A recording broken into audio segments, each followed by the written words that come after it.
ধৃত টলি অভিনেতা নাম জানা যাচ্ছে রূপা দত্ত। পোস্তা থেকে তাকে গ্রেপ্তার করেছে, বড়বাজার থেকে গ্রেপ্তার করা হয়েছে পোস্তা এলাকার এক চুরির ঘটনায়। আরও বিস্তারিত জানবো, আমার সঙ্গে রৌনক রয়েছে সরাসরি। রৌনক,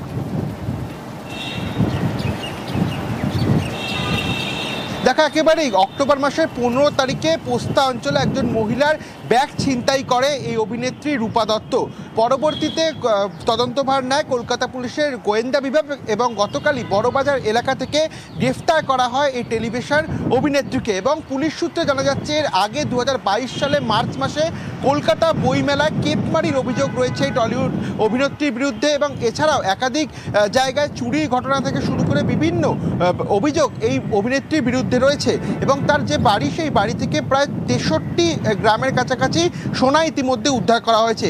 কোনো চক্রের সঙ্গে তার যোগ রয়েছে কিনা বা এর পেছনে অন্য কারোর হাত রয়েছে কিনা গোটা বিষয়টি খতিয়ে দেখা হচ্ছে। একদিকে যেমন তিনি একজন টেলিভিশন অভিনেত্রী, বেশ কয়েকটি সিনেমায় তিনি কাজ করেছেন, তার পাশাপাশি এরকম একাধিক কেপমারি এবং চুরির ঘটনার সঙ্গে তিনি যুক্ত রয়েছে।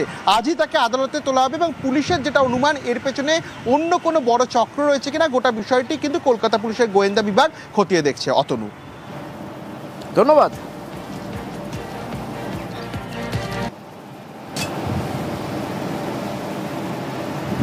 টাকা ধার নিয়েছিলেন, কিন্তু যখন সেই ধারের টাকা ফেরত চাইতে এলেন তখন দলবল জুটিয়ে বেধড়ক মারধর। এই মারধরের সাহস কি করে পাওয়া যায়? না, এলাকায় সবাই জানে তিনি নাকি সিভিক ভলেন্টিয়ার। দেবাশিস রয়েছে সরাসরি আমার সঙ্গে। দেবাশিস, কে এই সিভিক ভলেন্টিয়ার, কি হয়েছিল?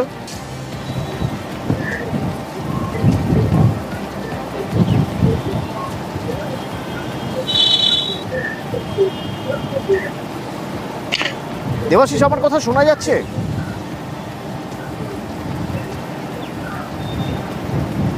না, সম্ভবত দেবাশিস শুনতে পাচ্ছে না। শ্যামপুর থানার সিভিক ভলেন্টিয়ার শেখ মইদুল হাওড়ার শ্যামপুর নাকোলায় বেধড়ক পিটিয়েছেন একজনকে, যিনি হাসপাতালে ভর্তি। কলকাতার এক হাসপাতালে চিকিৎসাধীন। রাস্তায় ফেলে মারধর করা হয়েছে তাকে। শ্যামপুর থানায় অভিযোগ দায়ের করেছে পরিবার।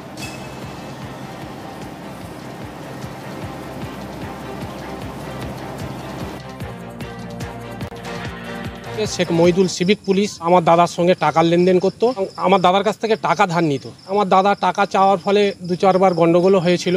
সিভিক পুলিশ ওর নেতৃত্বে শেখ শরীফ আর শেখ সাবির ও আরও 5-7 জন লোক ছেলে মিলে আমার দাদাকে রড, বাঁশ আর হাতে এবং পিস্তলও ছিল, আমার দাদাকে বনের ভিতরে নিয়ে যেয়ে মেরে পুকুরে ফেলে দিয়েছিল। তার সঙ্গে সিভিক পুলিশ শেখ মইদুলও আছে এবং ওর নেতৃত্বেই পুরো ঘটনাটা ওই ঘটিয়েছে সিভিক পুলিশ।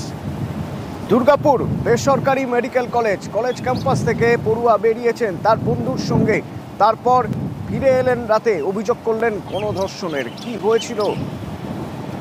20 দিনের মাথায় তদন্ত করে চার্জশিট দিল পুলিশ। যে চার্জশিট বলছে ধর্ষক ওই পড়ুয়ার বন্ধুই, যে কথা 15ই অক্টোবর আমরাই বলেছিলাম।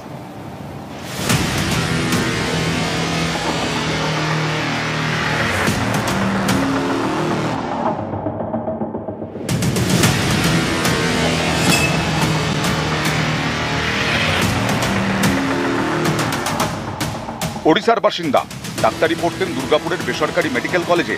সেই ডাক্তারি ছাত্রীকে গণধর্ষণের অভিযোগ ওঠে। গ্রেপ্তার করা হয় তরুণীর বন্ধু ওয়াসিফ আলীকে। ধরা পড়ে আরও 5 জন।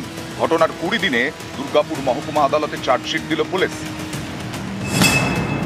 সেখানে ডাক্তারি পড়ুয়ার বন্ধু ওয়াসিফ আলীর বিরুদ্ধে ধর্ষণের ধারা দেওয়া হয়েছে। যে সহপাঠীর এগেনস্টে রেপের অভিযোগ আছে আর প্রমাণ লোপাটের অভিযোগ আছে, এই দুটো আমরা পেয়েছি। কারণ ও ঘটনার পরেই মেয়েটিকে ইনসিস্ট করে প্রথম দিকে জিনিসটা না জানানোর জন্য। পরবর্তীকালে মেয়েটি সব জানায়, ম্যাজিস্ট্রেটকে সব বলে এবং তার থেকে আমরা যা পেয়েছি তার উপরে আজকে চার্জশিট ফাইল হয়েছে। পপু বাউরি, শেখ নাসিরউদ্দিন এবং শেখ ফিরদৌসের বিরুদ্ধে গণধর্ষণ, তোলাবাজি এবং ডাকাতির ধারা, শেখ রিয়াজউদ্দিন এবং সাফিক শেখের বিরুদ্ধে শ্লীলতাহানি, ডাকাতি ও ছিনতাইয়ের ধারা দেওয়া হয়েছে। তদন্ত করে পুলিশ মনে করছে তরুণীকে জঙ্গলে নিয়ে যায় তার সহপাঠী, সেখানেই ধর্ষণ করে বলে অভিযোগ। এও অভিযোগ, তখন এলাকায় 3 যুবক তাদের দেখতে পায়, টাকা চায়, সেই টাকা আনতে যায় তরুণীর সহপাঠী। অভিযোগ, সেই সুযোগেই তরুণীকে ধর্ষণ করে 3 জন। তাই তরুণীর সহপাঠী ওয়াসেফ আলীর বিরুদ্ধে ধর্ষণের ধারা দেওয়া হয়েছে, অন্য 3 জনের বিরুদ্ধে গণধর্ষণের। ওর বন্ধুটি ওকে নিয়ে গেছিল ওই জঙ্গলের দিকে। তারপর সাবসিকুয়েন্টলি 3টে ছেলে ওদেরকে বাইকে ফলো করে, তারা এসে ওর সঙ্গে খারাপ ব্যবহার করে, ওই যেটা আপনারা জানেন অফেন্সে। তারপর পরবর্তীকালে বাকি 2 জন এসে এক্সটর্শন করে, ভয় দেখায়, মোবাইলটা নিয়ে চলে যায়। দুর্গাপুরে বেসরকারি মেডিকেল কলেজের কাছেই জঙ্গল। অভিযোগ ওঠে, গত 10ই অক্টোবর সেখানেই ডাক্তারি ছাত্রীকে গণধর্ষণ করা হয়। একে একে 6 জনকে গ্রেপ্তার করে পুলিশ। এই মামলায় 20 দিনে চার্জশিট দিল পুলিশ। দুর্গাপুর থেকে অর্পণ চক্রবর্তী, নিউজ 18 বাংলা। মাটির রাস্তার দিন শেষ। আলিপুরদুয়ারের গ্রামে এই প্রথম এবার পাকা রাস্তা।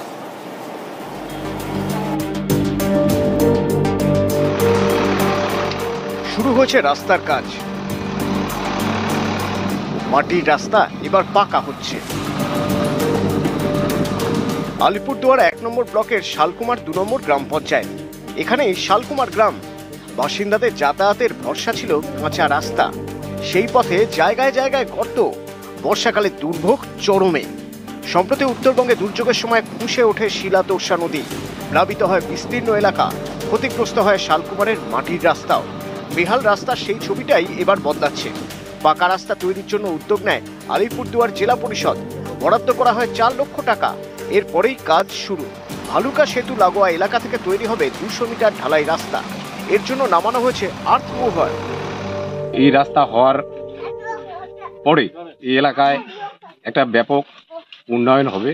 রাস্তাঘাট ভালো থাকলে সেই এলাকার মানুষজনের একটা ব্যাপক বিপ্লব ঘটে। এই রাস্তার উন্নতির ফলে এলাকার লোকের একটা সার্বিক দিক উন্নতি হবে, আমরা আশা রাখছি আর কি। বিগত দিনে এই রাস্তাটা খারাপ থাকার দরুন স্কুলের ছাত্রছাত্রী, সাধারণ মানুষ, রোগী নেওয়ার অ্যাম্বুলেন্স থেকে শুরু করে খুব প্রবলেম হতো। আগামী দিনে এই বন্য জন্তুদের যে আনাগোনা বর্তমান যুগে চলছে, সেক্ষেত্রেও মানুষের চলাফেরার ক্ষেত্রে খুব উপকার হবে এবং ট্যুরিজমের ক্ষেত্রেও তার আমরা উপকারিতা পাব। আমি বিধানসভায় মাননীয় মুখ্যমন্ত্রীর কাছে আমাদের আলিপুরদুয়ার 1 নম্বর ব্লকের 16টি রাস্তার জন্য আবেদন জানিয়েছিলাম এবং সেই রাস্তাগুলো বিশেষভাবে কলকাতা থেকে পঞ্চায়েত ও গ্রামীণ দপ্তরের মাধ্যমে তার অনুমোদন হয়েছে এবং এই কাজগুলো আলিপুরদুয়ারে জেলা পরিষদের মাধ্যমে সম্পন্ন হচ্ছে। আলিপুরদুয়ার থেকে রাজকুমার কর্মকার, নিউজ 18 বাংলা।